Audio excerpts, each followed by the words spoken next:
వివేకానందుడికి తినడానికి ఒకరోజు ఏమీ దొరకలేదు.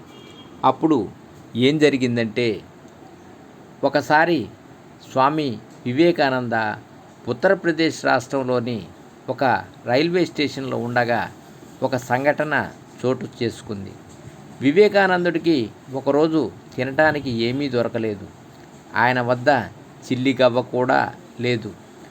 ఆకలి బడలికతో నేలపై కూర్చొని ఉన్న స్వామీజీని గమనించి ఒక వడ్డీ వ్యాపారి చులకనగా మాట్లాడనారంభించాడు.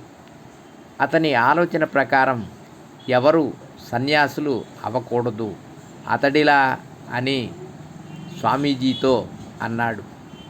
ఓ స్వామి, చూడు చూడు నేనెంత మంచి భోజనం చేస్తున్నానో. నా వద్ద త్రాగటానికి చల్లని నీళ్లు ఉన్నాయి కూడా.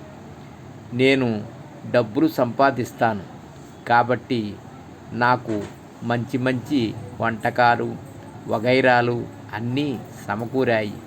మరి నువ్వో ఏ సంపాదన లేకుండా దేవుడు దేవుడు అంటూ తిరిగేవాడివి.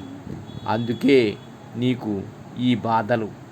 అయినా నువ్వు నమ్ముకున్న నీ దేవుడు నీకు ఏమి ఇచ్చాడయ్యా? ఆకలి పడలిక తప్ప అని దెప్పి పొడవటం మొదలుపెట్టాడు. స్వామీజీ ముఖంలోని ఒక్క కండరం కూడా కదలలేదు.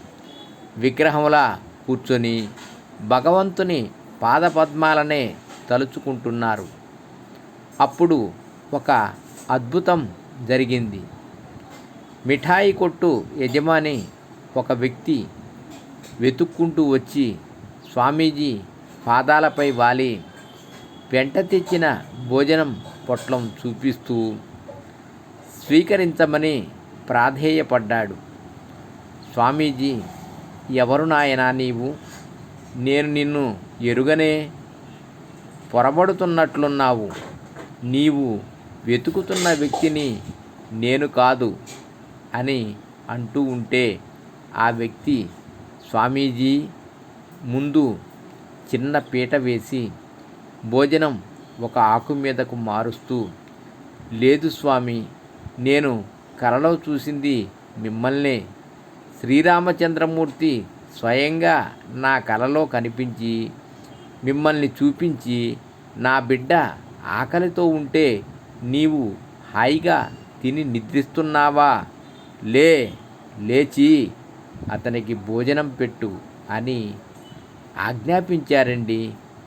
ఆహా, ఏమి నా భాగ్యం! మీ వలన నాకు రామదర్శనం కలిగింది. తండ్రి బిడ్డలు ఇరువురిది ఏమి గాంభీర్యం, ఏమి సౌందర్యం! ఒక్కసారి చూస్తే చాలు, ఎవరూ మరచిపోలేరు. నేను పొరబడటం లేదు స్వామి. దయచేసి వేడి చల్లారక ముందే ఆరగించండి. చల్లటి నీరు కూడా తెచ్చాను అన్నాడు. స్వామీజీ కనుల వెంబడి జలజల నీరు కారింది. ఏ అభయహస్తమైతే తన జీవితమంతా ఆయనను కాపాడుతూ వస్తుందో అదే అభయహస్తమిది. ఎదురుగా నోరు వెళ్ళబెట్టి ఇదంతా చూస్తున్న వడ్డీ వ్యాపారికి సన్యాస జీవితం అంటే భగవంతుని వడిలో నివసించటం అని అర్థమైంది.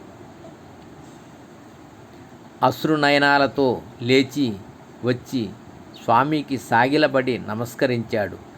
నిజమైన సన్యాసిని దూషించటం అంటే భగవంతుని దూషించినట్లే. కాబట్టి ఎవరిని చులకన చేసి మాట్లాడకూడదు. సర్వే జనా సుఖినో భవంతు. ఓం